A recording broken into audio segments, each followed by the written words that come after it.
The plain is burning. A man runs. Behind him, 2 daughters. The road out of the valley climbs fast, and his lungs are on fire, and the instruction given to him was clear. Do not look back. Do not stop. Do not linger in the plain. And he is not looking back. He is not stopping. But someone does. The text records it in 5 words. His wife looked back, and she became a pillar of salt. What happened in that valley has been argued over for 3,000 years. The Bible records one of its most vivid and devastating acts of divine judgment. And in the Jordan Valley, archaeologists have been excavating a Bronze Age city whose violent end has ignited fierce debate about what the ground beneath the plain might remember and what it cannot prove. This is what the Bible says happened to Sodom. This is what the archaeology has uncovered, and this is the story of what it cost to survive it. This is Bible Stories Unearthed, where we retell the narratives of Scripture alongside the history, archaeology, and ancient world that give them their full weight. Today, the destruction of Sodom and the cities of the plain, the biblical account in full, and the excavation of a Bronze Age city whose violent end has become one of the most fiercely contested questions in modern biblical archaeology. The story is set in Canaan, the ancient land bridge between Egypt and Mesopotamia, sometime in the Middle Bronze Age, roughly 2000 to 1550 BC. The precise dating of the patriarchal narratives is one of the most debated questions in biblical scholarship, and no consensus has been reached. What we do know is the world the text describes. The Jordan Valley in this period was unusually fertile.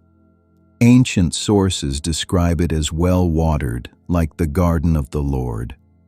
Cities had grown there, trading settlements that drew prosperity from the valley's agricultural richness and from their position along routes connecting the ancient world's great powers. These were not small villages. Archaeological evidence from the region suggests urban centers with substantial populations, fortification systems, and the kind of material culture that speaks to genuine wealth. The cities of the plain, Sodom, Gomorrah, Admah, Zeboim, and Zoar, appear in Genesis as a confederation of 5. Their precise locations remain unknown. Whether they were tightly allied city-states or simply neighboring communities sharing geography, the text presents them as a coherent region, prosperous enough to attract raiders and significant enough to be worth divine attention. Into this world comes Abraham, a man who has left the great Mesopotamian city of Ur, received a covenant promise from God, and is living as a nomadic patriarch in the highlands of Canaan. His nephew Lot has chosen to settle in the plain. And now, the plain is in danger. The trouble begins in Genesis 18, not with fire, but with 3 visitors. Abraham is sitting at the entrance of his tent in the heat of the day when 3 men appear. He rushes to meet them, bows, and urges them to stay. He brings water, bread, and a calf prepared quickly. The meal happens beneath a tree. It is the hospitality of the ancient Near East, the obligation to the stranger that was not merely custom, but moral law. During the meal, one of the 3 speaks. Sarah, Abraham's wife, will have a son. Sarah, listening from inside the tent, laughs. She is old. Her husband is old. The visitor's response is striking. Is anything too hard for the Lord? As the men leave, heading toward Sodom, God pauses. What follows is one of the most remarkable passages in the entire biblical narrative, a conversation between God and Abraham that reads less like divine decree and more like genuine moral negotiation. The Lord tells Abraham what is about to happen. The outcry against Sodom and Gomorrah is great. Their sin is grievous. He is going to investigate. And Abraham draws near. His nephew lives in Sodom, his nephew's family. And so he begins to intercede. "Will you sweep away the righteous with the wicked?" Abraham asks. "What if there are 50 righteous people in the city?" God's answer is immediate. If there are 50, he will spare the whole place. What happens next is extraordinary. Abraham does not accept the answer and sit down. He pushes.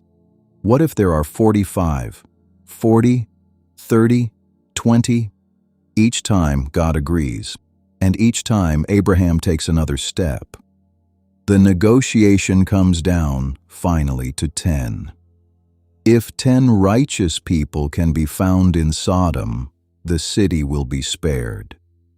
Scholars and theologians have discussed this passage for centuries. It presents Abraham not as a passive recipient of divine decision, but as an active moral participant, a man whose concern for the innocent moves him to plead before God with persistence and humility. He ends each appeal with, "Let not the Lord be angry, and I am but dust and ashes." He is not demanding, he is appealing. The distinction matters. The two angels, now just two, not three, arrive in Sodom at evening. Lot is sitting at the gate of the city, which in the ancient world was not merely an entrance but a civic space, a place of business and judgment. He sees them, rises, bows, and offers hospitality. He urges them strongly to come to his house. He prepares a meal. Then the men of Sodom come. Genesis 19 records that all the men of the city, young and old, surround the house and demand that Lot bring out his visitors so they may know them.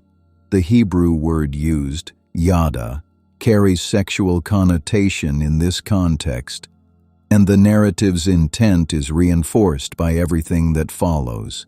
Lot's desperate intervention, his offer of his daughters, and the violent response of the crowd.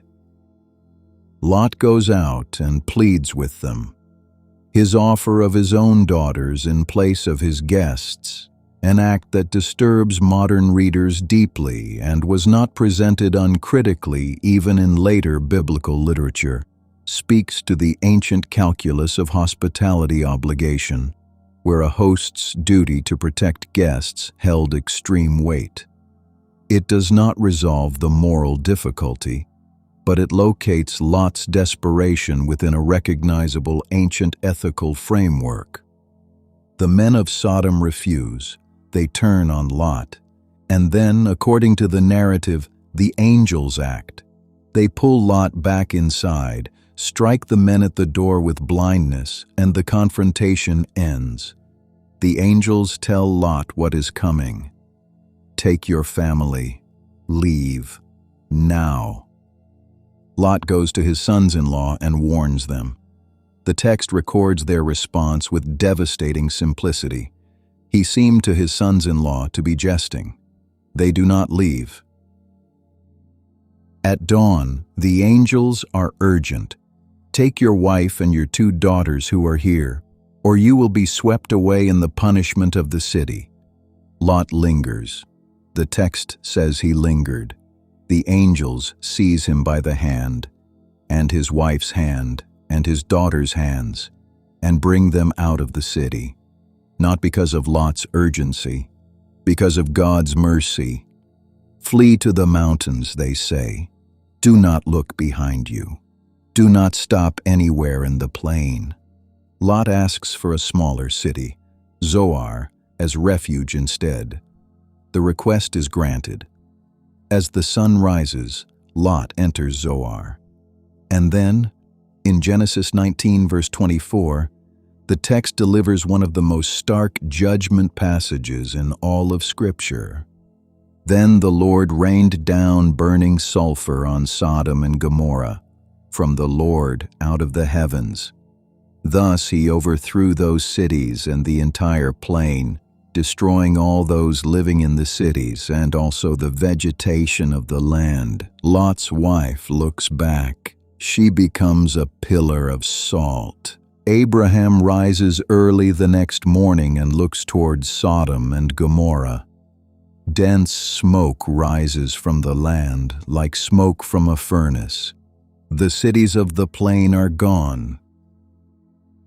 What follows in Genesis 19 is rarely the focus of popular retellings, but the text does not stop at the destruction. Lot, fearing to stay in Zoar, flees to the mountains with his daughters. They live in a cave. His daughters, believing the world has ended, act to preserve what they understand to be the only lineage remaining. The outcome of those events, the birth of Moab and Ben-Ami, the ancestors of the Moabites and the Ammonites, becomes part of the wider biblical genealogy of the ancient Near East. The destruction of Sodom does not only destroy, it sets in motion a chain of consequences that will be felt across generations. For most of the 20th century, scholars searching for the cities of the plain focused on the southern end of the Dead Sea, where ancient tradition and certain geological features seemed to locate them. That consensus was never fully settled, and in recent decades, a competing proposal has drawn serious attention and serious controversy. Tal el-Hammam is a large Bronze Age site in the southern Jordan Valley, northeast of the Dead Sea, in the region the Bible refers to as the Kikar, the disk or circle of the Jordan. Excavations led by Stephen Collins, beginning in 2005, uncovered a major Middle Bronze Age city that was suddenly and violently destroyed. The evidence suggests somewhere around 1650 BC. Collins, who is affiliated with Trinity Southwest University, has proposed that this site is Sodom. That identification sits well outside mainstream archaeological consensus and is rejected by the majority of scholars working in the field. What the excavation did uncover in the destruction layer is forensically striking regardless of the site's identity. Pottery sherds with surfaces vitrified, turned to glass, at very high temperatures. Burned mud brick. Bubbled and fused building materials. Skeletal remains associated with a catastrophic event. A distinctive dark layer of ash and charcoal running across the site. In 2021, a research team including Collins published a paper in the peer-reviewed journal Scientific Reports, proposing that the destruction was caused by a cosmic airburst, a meteor or comet detonating in the atmosphere above the site, releasing enormous energy and generating the extreme temperatures the physical evidence suggests. The paper received wide media coverage. It also received a sharp response from the broader scientific community. Mainstream physicists, impact specialists, and archaeologists raised serious methodological objections to the paper's findings and interpretation. In 2023, Scientific Reports issued a formal correction to the paper, acknowledging that several images used as evidence had been digitally altered or duplicated. The airburst hypothesis, as presented in that paper, is not accepted by mainstream science or archaeology. The physical evidence of destruction at Tal el-Hammam is real and documented. What caused it, and whether the site has any connection to the biblical account remains genuinely unresolved and heavily disputed. What is not in dispute is that something catastrophic ended occupation of this site for several centuries. The ground beneath one of the Bible's most dramatic stories is not finished speaking, but what it is saying, and to whom, is a question scholars are still arguing about. The destruction of Sodom is not remembered primarily as an archaeological problem. It is remembered as a story about judgment, mercy, and what it costs to be caught between them. Abraham's intercession is one of the most humanly recognizable passages in the patriarchal narratives. A man who knows what is coming, who cannot stop it, but who refuses to simply accept it without trying. He pushes back. He advocates. He asks whether justice can find a way to spare the innocent, and the answer he receives is, if the innocent are there, they will be spared. The tragedy of Sodom is not that the plea failed. It is that 10 righteous people could not be found. Lot's story is harder. He escapes. His family, most of it, escapes. But the sons-in-law who laughed are gone, and his wife, who looked back at everything she had built and could not leave it behind, is gone too. The pillar of salt is one of the most enduring images in all of Scripture. Readers have argued over what it means for thousands of years, but the image itself does not require an explanation to land. It is the cost of looking back, rendered permanent. That is the question this story leaves open. Not what destroyed Sodom, but what we cannot bring ourselves to stop turning toward, and what that moment of turning costs.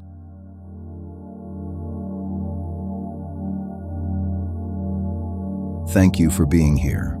This story has been told.